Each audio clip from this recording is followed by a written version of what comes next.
अस्सलाम वालेकुम नाज़रीन, प्रोग्राम बिहाइंड द न्यूज़ सां गॾु मायावा जो मेज़बान मेराज हबीब। PS 52 ते अॼु नंढी चूंड थी गुज़री, जिते सॼो ॾींहुं पोलिंग जो अमल जारी रहियो। गुज़िरियल केतिरनि ई ॾींहंनि खां जॾहिं इलेक्शन कमीशन पारां हिते चूंड जो ऐलान कयो वियो, उनखां पोइ सिलसिलो जारी हो ऐं इलेक्शन कैंपेन दौरान असां ॾिठोसीं त भरपूर कैंपेन हलाई वई ॿिन्ही जमातुनि पारां। पाकिस्तान तहरीक इंसाफ़ पारां बि उते भरपूर कैंपेन हलाई वई GDA उम्मीदवार जी हिमायत में, जॾहिं त ॿिए पासे पाकिस्तान पीपल्स पार्टी पारां बि भरपूर कैंपेन हलाई वई।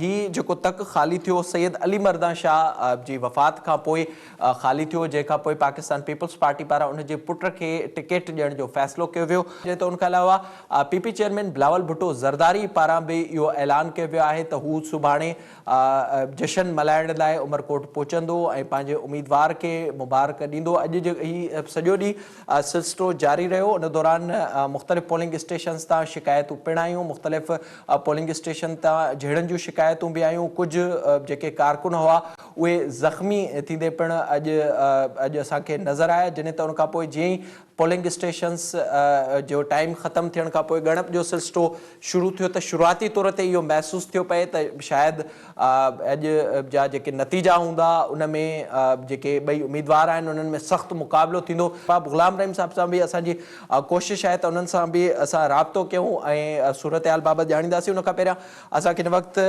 जॉइन कयो आहे CNTV न्यूज़ मीरपुर ख़ास जा ब्यूरो चीफ आहिनि नज़ीर पवर। नज़ीर, ॿुधाइजो अॼु जेका सॼो ॾींहुं सूरत हाल रही, अव्हां कीअं पिया ॾिसो ऐं हिन वक़्तु ताईं जे नतीजनि बाबति नाज़रीन खे आगाह कजो।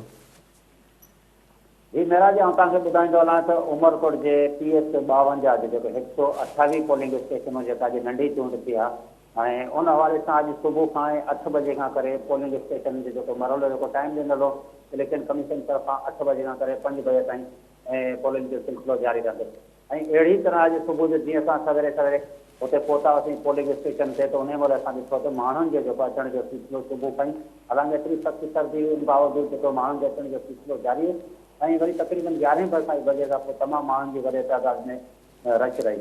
ऐं जॾहिं त शहर जो पोलिंग स्टेशनूं त हुते ॿाहिरि जो पोलिंग स्टेशनूं, पर माण्हुनि जो अचण वञण जो सिलसिलो तमामु घणो हो। ऐं पीपल्स पार्टी उम्मीदवार आहे उन्हनि जो जेके मुख़्तलिफ़ ॻोठनि में जेके गाॾियूं उन्हनि खे मिलियल हुयूं, उहे राति ताईं उन्हनि खे गाॾी ॾेई छॾियूं।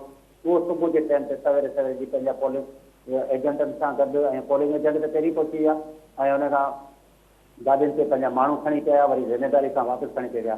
ऐं इहा सूरत हाल हुई। वरी तक़रीबन 3-4 बजे जी हमेशह इहा थींदो आहे त पोलिंग स्टेशन जो आख़िरी टाइम थींदो आहे, उन में किथे फ़साद किथे झेड़ा वग़ैरह इहे थींदा आहिनि। ऐं अहिड़ी तरह तव्हांखे ॿुधाईंदो आहे तक़रीबन 12 खनि माण्हू जेके मुख़्तलिफ़ पोलिंग स्टेशन ते जेके झेड़ा थिया आहिनि, जंहिंमें लठूं लॻियूं आहिनि या सिरोटा लॻा आहिनि या पथराव थियो आहे, ऐं 12 खनि माण्हू जेके ज़ख़्मी थिया उहो हिते हैदराबाद जी हिते उमरकोट जी सिविल अस्पताल में आया। उन्हनि खे जेको आहे पटी वग़ैरह करे उन खां पोइ वापसि हलिया विया। ऐं कुझु 5 खनि अहिड़ा हुआ जेके हुते दाख़िल बि थिया। ऐं जॾहिं त सिहत खाते वारनि खां असांजो जेको DSO हुन खां मालूमात वरिती, पर हुननि जो जी तबियत बहितर आहे। अहिड़ी तरह तव्हांखे त ॿुधाईंदो पोलिंगनि ते जेको मुख़्तलिफ़ गाॾियूं आहिनि उन्हनि जा बि शीशा वीशा टुटा हुआ। हिकु गाॾी जेका अॻूणे जी कुंडरी जो जेको अॻूणो चेयरमैन आहे शकील बाजवा, ऐं उनजी गाॾी खे जेके गोलियुनि जा निशान कोन आहे। हाणे ख़बर न आहे, उहो त पुलिस इन्वेस्टिगेशन कंदी, कंहिं ते FIR दाख़िल थिए थी, छा थो थिए, छा झगड़े जो सबबु थियो, किथे पुछियो पियो त हिक ॿिए जे नारेबाज़ी। हाणे ईअं आहे त हिकु तरफ़ जेके हिन GDA जा जेके कारकुन हुआ उहे बि तमामु जज़्बाती हुआ, पीपल्स पार्टी जा कारकुन उहो बि जज़्बाती हुआ। ॿिन्ही तरफ़ां सुबुह खां इहो पियो हलियो ऐं बल्कि गुज़िरियल ॾींहं खां हलियो पियो त हर कंहिं पंहिंजा जेके उम्मीदवार जा हिमायती हुआ, हीउ खटींदो हीउ खटींदो। ऐं अहिड़ी तरह जेॾी महिल जी रिज़ल्ट आई आहे, असांजी पोलिंग स्टेशन जो जेको मरहलो ख़तमु थियो 5 वॻे खां पोइ जी वियासीं, त हिन वक़्तु ताईं आउं तव्हांखे ॿुधाईंदो सिर्फ़ु 2 पोलिंग स्टेशन जी रिज़ल्ट रहिया। 126 पोलिंग स्टेशन जेका रिज़ल्ट अची वियो आहे, उन में पीपल्स पार्टी जो सैयद अमीर अली शाह हुन 58,667 जेका वोट खया आहिनि, जेको इहो गैर हक़मी गैर सरकारी नतीजो आहे। ऐं अहिड़ी तरह जेको GDA जो उम्मीदवार आहे 30,000 अबा ग़ुलाम रहीम 30,678 वोट खया अथसि। ऐं हिनखे सरती हिन वक़्तु पीपल्स पार्टी खे जेको आहे 27,999 जी जेका सरती आहे। हिन वक़्तु बाक़ी 2 पोलिंग स्टेशनूं रहियल आहिनि। अहिड़ी तरह जी पोलिंगनि जा जेके नतीजा ईंदा विया त अहिड़ी तरह जेको आहे खाराड़ो वोट जेको आहे अॻूणो जेको MP हो ऐं सूबाई वज़ीर हो अली मर्दान शाह, ऐं उनजी जेके राइशगाह ते ऐं उते तमामु वॾे तादाद में हज़ारनि जे तादाद में उते माण्हू पहुता हुआ। झुमरियूं हणंदा रहिया, जशन कंदा रहिया, ज़ाहिरा जेको माण्हू खटे थो।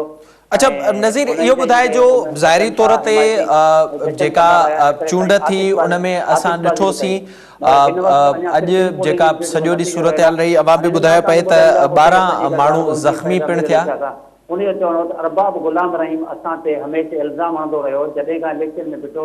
हिन खां पहिरीं हिन जो चवणो त अमीर अली शाह जो त अरबाब गुलाम रहीम मुंहिंजे वालिद सैयद अली मर्दान शाह जे साम्हूं बीठो। उन टाइम ते बि हिनखे शिकस्त मिली, हींअर बि शिकस्त मिली।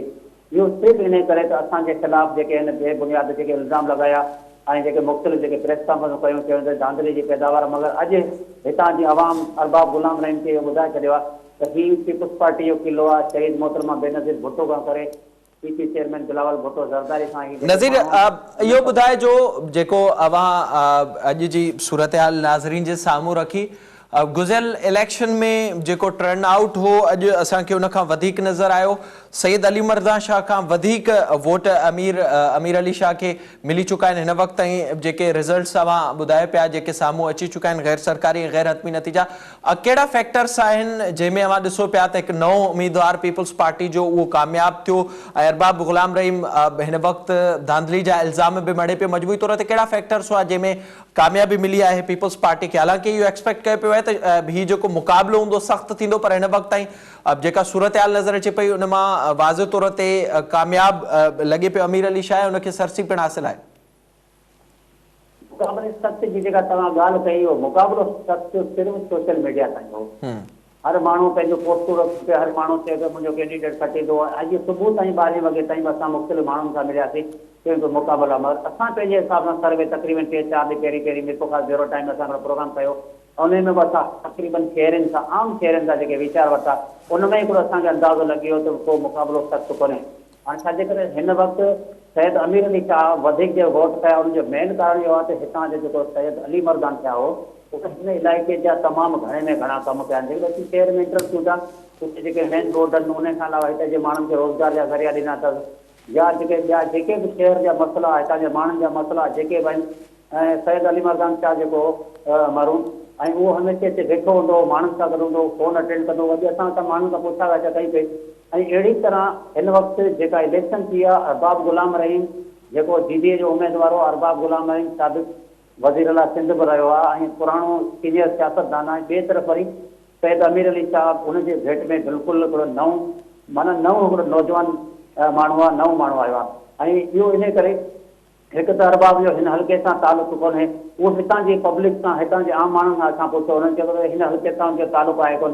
तंहिंजे करे हिते जे माण्हुनि चयो त वोट वठण खां पोइ अरबाब गुलाम रहीम साहब वरी वापसि हलियो वेंदो। वरी जॾहिं इलेक्शन थिए थी उन टाइम ते फार्म भराइजो।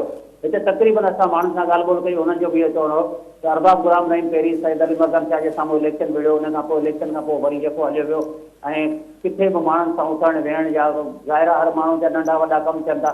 जेके अरबाब साहब खे माण्हू वोट ॾियनि था उन्हनि जूं बि उमेदूं हूंदियूं कि अॼु पोलिंग स्टेशन ते झगड़ा थिया आहिनि। हाणे सुबुह जो इहे वधि में वधि जॾहिं बि इलेक्शन थींदियूं आहिनि 2 या 4 ॾींहं लॻंदा आहिनि, हर को धांधली जा इल्ज़ाम हणंदो आहे ऐं जेको हाराइजंदो आहे उहो धांधली जा इल्ज़ाम हणंदो आहे। पर अॼु वारे इलेक्शन जे हवाले सां असां ॾिसूं था त हिकिड़ो पीपुल्स पार्टी जेको सैयद अमीर अली शाह उनजो हिकिड़ो तमामु सुठो हिकिड़ो नेटवर्क हो।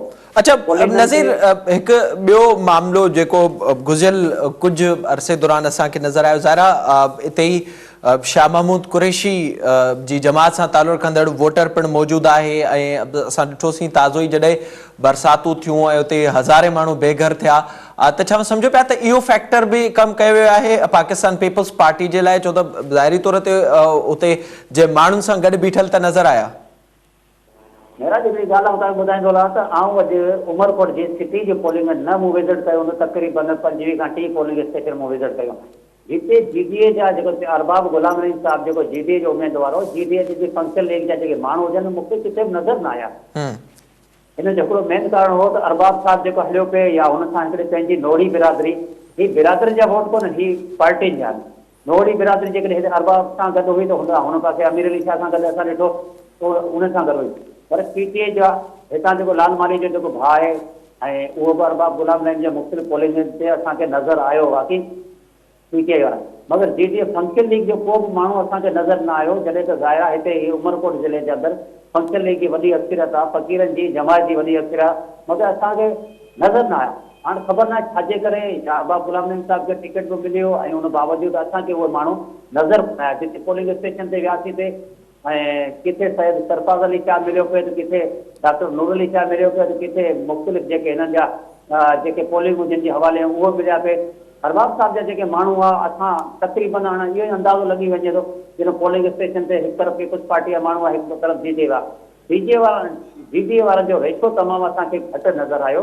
इन करे त अरबाब साहब खे टिकट त मिली वियो, पर असां अक्सरियत कोन ॾिठी। जे उमरकोट जा मेन नाले वारा हिकिड़ा माण्हू आहिनि, हाणे असीं नाला नथा वठूं, शायदि उहो पंहिंजे बंगलनि ते वेठल हुजनि या पंहिंजी पोलिंगूं संभालींदा हुजनि, पर असांजो किथे नज़र न आया।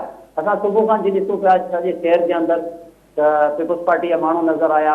ठीक है नज़ीर, वॾी महिरबानी अवांजी प्रोग्राम में वक़्तु ॾियण जे लाइ। ज़ाहिरी तौर ते अॼु उमरकोट जी चूंड में पीपी उम्मीदवार खे वाज़ सरसी हिन वक़्त ताईं हासिल आहे। हिन वक़्त ताईं 126 पोलिंग स्टेशन्स जा नतीजा साम्हूं अची चुका आहिनि, जंहिं मूजिबि पीपी उम्मीदवार 58,367 वोट खणी अॻिते आहे, जॾहिं त जीडीए जे उम्मीदवार खे हिन वक़्त ताईं 30,378 वोट मिलिया आहिनि। वाज़ तौर ते हिन वक़्तु पीपी उम्मीदवार कामयाब नज़र अचे पियो ऐं ही जेको अॼु जो टर्न आउट आहे इहो जनरल इलेक्शन खां वधीक नज़र अचे पियो।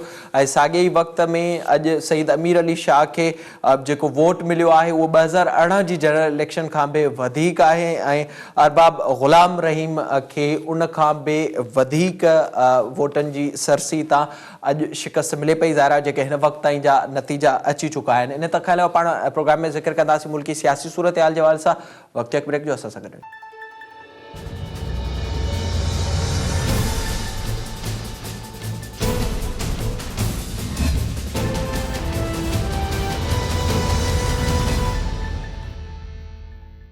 प्रोग्राम में हिकु भेरो ॿीहर भलेकार। प्रोग्राम जे सिलसिले में पाण ज़िक्र कंदासीं मुल्की सियासी सूरत हाल जे हवाले सां। ज़ाहिरी तौर ते पीडीएम जी तहरीक हिन वक़्तु हलंदड़ आहे ऐं कुझु ॾींहंनि खां पीडीएम जी क़यादत जो फोकस इलेक्शन कमीशन आहे। इलेक्शन कमीशन में गुज़िरियल 6 सालनि खां फ़ैसिलो न ॾींदड़ पाकिस्तान तहरीक इंसाफ़ ख़िलाफ़ केस, फॉरेन फंडिंग केस, जंहिंजे हवाले सां गुज़िरियल केतिरनि ई ॾींहंनि खां पीडीएम जे अॻुवाणनि पारां बार बार इहो चयो पियो वञे त इन केस जो फ़ैसिलो न पियो ॿुधायो वञे। जेतोणीकि पाकिस्तान तहरीक इंसाफ़ ख़िलाफ़ ही केस 6 सालनि खां हलंदड़ आहे। 2014 खां हिन वक़्त ताईं ही केस फ़ैसिलो न आहे ॾेई सघियो। कुझु ॾींहं पहिरियों ई पाकिस्तान तहरीक इंसाफ़ पहिरियों भेरो उन केस में जवाबु पिणु जमा करायो आहे ऐं उन में एतिराफ़ इहो कयो वियो आहे त 2 अमेरिका जूं कंपनियूं हुयूं, इन्हनि जे एजेंटनि जे थ्रू रक़म वरिती वई, जंहिंसां पाकिस्तान तहरीक इंसाफ़ जो को बि लाॻापो न आहे। इन बाबति वाज़ तौर ते इहो बि ॿुधाए पियो वञे पाकिस्तान तहरीक इंसाफ़ तरफ़ां त हू जेको केस हुननि ख़िलाफ़ दाख़िल आहे उन में हू सुरख़ुरू थींदा। ज़रूरत न ॻाल्हि जे त अगरि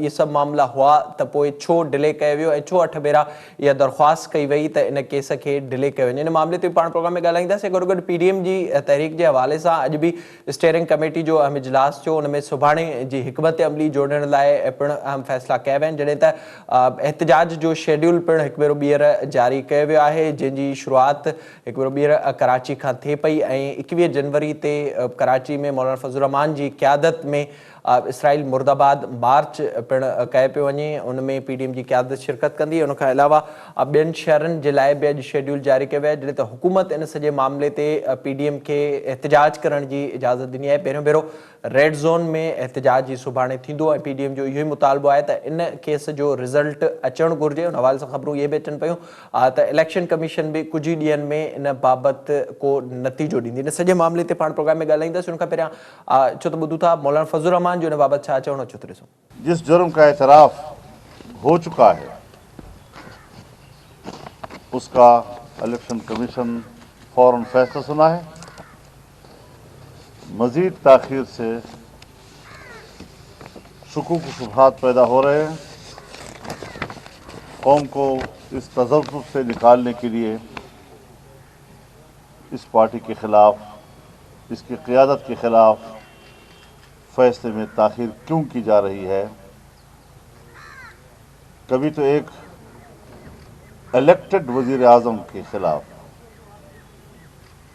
6 महीने के अंदर अंदर फैसले दिए जाएं और आज एक सेलेक्टेड वज़ीर आज़म के ख़िलाफ़ 6 साल से एक केस जेर इल्तिवा पड़ा हुआ है, ये कहाँ का इंसाफ है।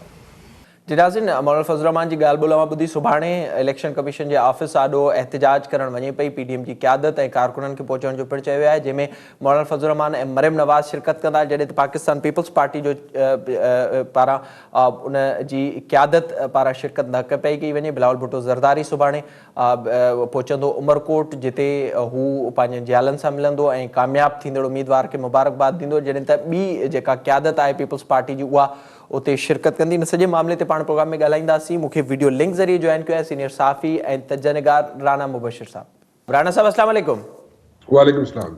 राना साहब, कैसे देख रहे हैं सूरत हाल को? 6 साल से एक केस चल रहा था, पाकिस्तान तहरीक इंसाफ ने उसमें जवाब जमा नहीं करवाया। जब पीडीएम ने फैसला किया कि वो इलेक्शन कमीशन के बाहर धरना देने जा रहे हैं तो फिर जवाब भी जमा हो गया। अब ये भी सुन रहे हैं कि कुछ दिनों में शायद फैसला भी आ जाए।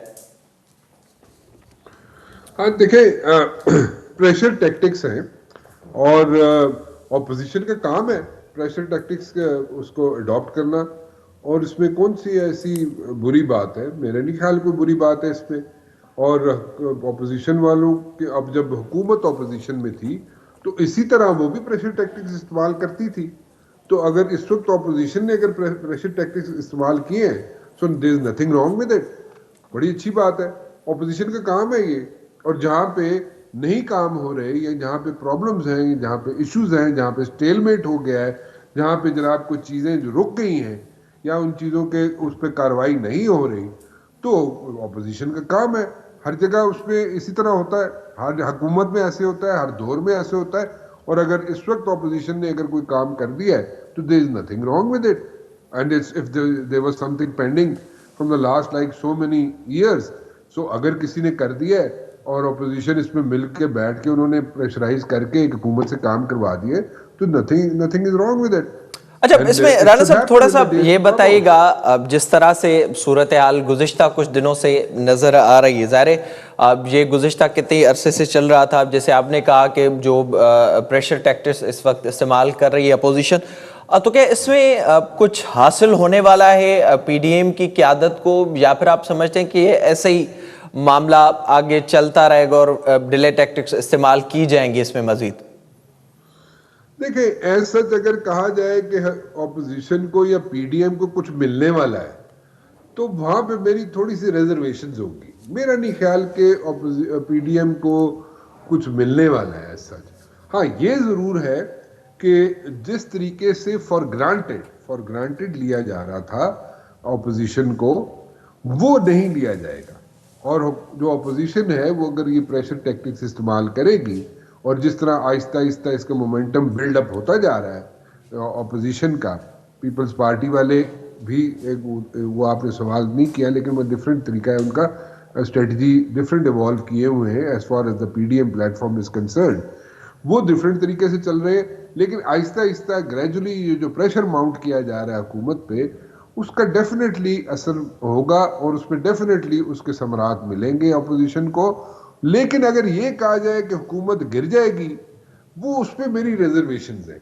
मेरा नहीं ख्याल। देखिए, अगर नो कॉन्फिडेंस मूव की तरफ भी अगर चला जाए ना, तो आज तक कितनी नो कॉन्फिडेंस मूव्स जो है वो कामयाब हुई हैं। जब तक एस्टेब्लिशमेंट साथ नहीं होती, बड़ी ऑनेस्ट बात है, बड़ी सच्ची बात है, लोग करते नहीं है, पता नहीं क्यों घबराते हैं, मुझे नहीं समझ आती, लेकिन लोग घबराते हैं कहते हुए कि जनाब एस्टेब्लिशमेंट के बगैर आप नो कॉन्फिडेंस मूव जनाब कामयाब बना लेंगे। नहीं, ऐसा नहीं होता, हो नहीं सकता। देखिए, माइंड सेटिंग, मैं ये नहीं कह रहा कि एस्टेब्लिशमेंट जो है वो जोर देती है या देगी या हो, उस पर मैं बात नहीं कर रहा। मैं ये कह रहा हूं, देखे, एक वेव होती है ना, आखिरी अगर लम्हात देखें आप इलेक्शन के, तो अगर लोग देखते हैं ना जनाब कि फला पार्टी जो है, एबीसी पार्टी, कोई पार्टी ले ले, पीटीआई जीत रही है, नून लीग जीत रही है या पीपल्स पार्टी जीत रही है, तो आधे से ज्यादा लोग जो किसी दूसरी पार्टी को देने आए होते हैं वोट, वो कहते हैं नहीं यार, वो फला बंदा जो है ना, फला पार्टी वो तो जीत रही है, तो चलो इसी को वोट डाल देते। सो वो वेव नहीं है एज सच, अभी वो वेव नहीं है कि जिसमें कहा जाए कि हुकूमत जो है घर चली जाएगी। वो वेव अभी नहीं है, वो वेव अभी बन नहीं रही। शायद ये पीडीएम वाले या ऑपोजिशन की पार्टीज जो इंतजार कर रही है कि जरा मौसम खुल जाए, बाहर आ जाए तो। اچھا اس میں برہان صاحب تھوڑا سا یہ بتائیے گا، جیسے آپ نے ویو کی بات کی، اب ظاہر ہے جو گزشتہ کچھ عرصے سے ہمیں صورتحال میں تبدیلی نظر آ رہی ہے، نواز شریف کا بیانیہ ہو یا اب جو جنرلی بات ہوتی تھی، جس طرف فوکس ہوتا تھا، وہ ہمیں اب تھوڑے سے پیچھے ہوتے ہوئے نظر آ رہے ہیں، اور اسٹریٹجی میں بھی تبدیلی آئی ہے، جیسے آپ نے بھی ذکر کیا پریشر ٹیکٹکس کو بھی استعمال کیا جا رہا ہے۔ پھر ہم نے دیکھا کہ شاید خاقان عباسی صاحب کا کبھی نام ای سی ایل سے نکل جاتا ہے، کبھی یہ خبریں سامنے آ جاتی ہیں کہ معاملات سیٹل ہو رہے ہیں اور اپوزیشن ایک بار پھر سے اسٹیبلشمنٹ کی قربتیں حاصل کرنے میں کامیاب ہو رہی ہے۔ تو کیا اس طرح کی صورتحال جو گزشتہ کچھ دنوں سے نظر آ رہی ہے، اس سے یہ واضح نہیں ہوتا کہ نو کانفیڈنس موو کی طرف ہی اپوزیشن جائے گی؟ ظاہر ہے وہ بار بار یہ بھی بات کر رہے ہیں کہ جو جمہوری طریقہ ہے وہی استعمال کیا جائے گا۔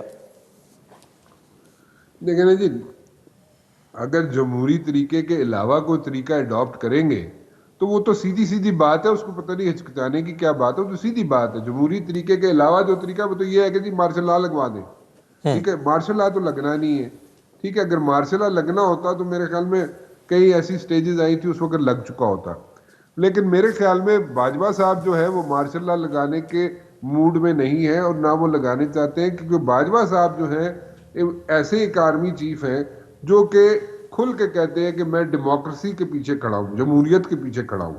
یہ بہت بڑی بات ہے، آپ کے سامنے ہے۔ دیکھیں، آپ نے دیکھا ہوگا جب یہاں پہ ایشو ہوا تو بلاول بھٹو زرداری صاحب کو باجوہ صاحب نے خود فون کر لیا، ٹھیک ہے نا۔ سو جمہوریت کی فیور میں ہے باجوہ صاحب، جمہوریت کے خلاف باجوہ صاحب نہیں ہے۔ سو اگر وہ کہہ رہے ہیں یا کوئی بھی کہہ رہا ہے کہ جناب آپ نو کانفیڈنس موو کی طرف جا رہے ہیں اور اگر وہ کامیاب آپ سمجھتے ہیں کہ ہو جائے گی تو وہ اس میں زیادہ سے زیادہ یہ چیز ہو سکتی ہے کہ بھائی ٹھیک ہے، اپوزیشن کے لیے کوئی رکاوٹ نہیں ہوگی، آپ کھیل لیں۔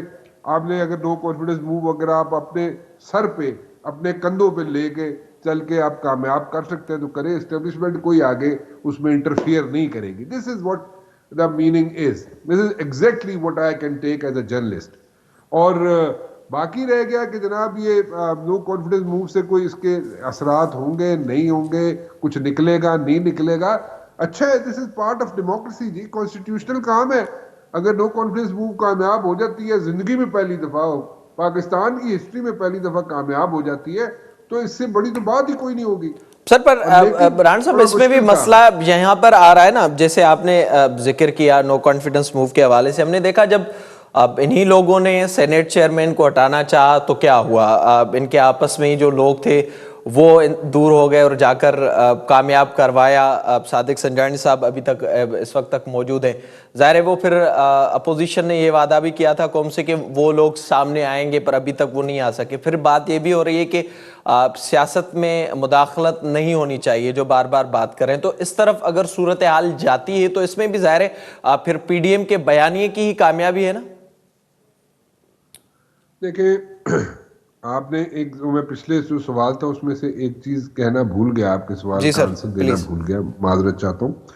دیکھیں، آپ نے کہا کہ آہستہ آہستہ جو بیانیہ ہے وہ اسٹیبلشمنٹ کے ساتھ ملتا جا رہا ہے، پی ڈی ایم کا سافٹ ہوتا جا رہا ہے رویہ، جیسے نواز شریف کا آپ نے اگزامپل دیا۔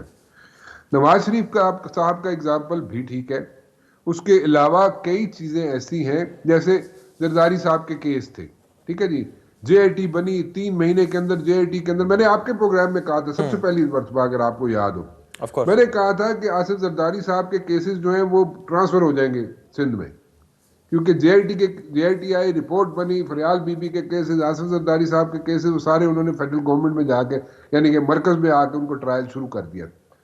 تو میں نے آپ سے گزارش کی تھی کہ آپ دیکھیں گے آئندہ آنے والے دنوں میں کہ واپس سندھ میں ٹرانسفر ہو۔ بہت شکریہ رانا صاحب آپ کا پروگرام میں وقت دینے کے لیے۔ ظاہری طور تے ہن وقت جیکا صورتحال نظر اچے پئی استعفاؤں کے حوالے سے یا سینیٹ چونڈن میں حصو وٹھن کے حوالے سے، ان میں لگے پیو استعفاؤں والے معاملے تے خاص کرے اس تائیں ہن وقت فیصلو کو بھی نہ کندی پی ڈی ایم جی قیادت، ان بابت واضح طور تے پاکستان پیپلز پارٹی پانچو فیصلو بدھائے بھی چھڈیو ہے، ان جی یا کوشش ہوئی تا استعفاؤں آخر میں ڈجن، یہ آپشن آخر میں استعمال کجے۔ سینیٹ جے چونڈن میں پی ڈی ایم PDM हिसो वठे पई उन्हनि पारां इहो फ़ैसिलो कयो वियो आहे, जॾहिं त उनखां अलावा बेइतमादी वारी रिथ जे हवाले सां हिन वक़्त ताईं को वाज़िह फ़ैसिलो नाहे थी सघियो। जीअं राणा साहब ॿुधाए पए त जेसिताईं इस्टेब्लिशमेंट न चाहे तेसिताईं मामला हुकूमत ख़िलाफ़ नथा वञी सघनि ऐं ज़ाहिरी तौर ते PDM जो इहो मौक़िफ़ आहे त सियासी मुदाख़लत खे बंदि कयो वञे। ॾिसणो इहो आहे त PDM जी क़यादत अॻिते हली कहिड़ा फ़ैसिला करे थी ऐं हुकूमत खे केतिरो टफ टाइम ॾिए थी। नेक्स्ट प्रोग्राम जो वक़्तु पंहिंजी ॿुधाइणी ते पहुतो। पंहिंजे मेज़बान मेराज हबीब खे ॾींदा इजाज़त। अल्लाह ने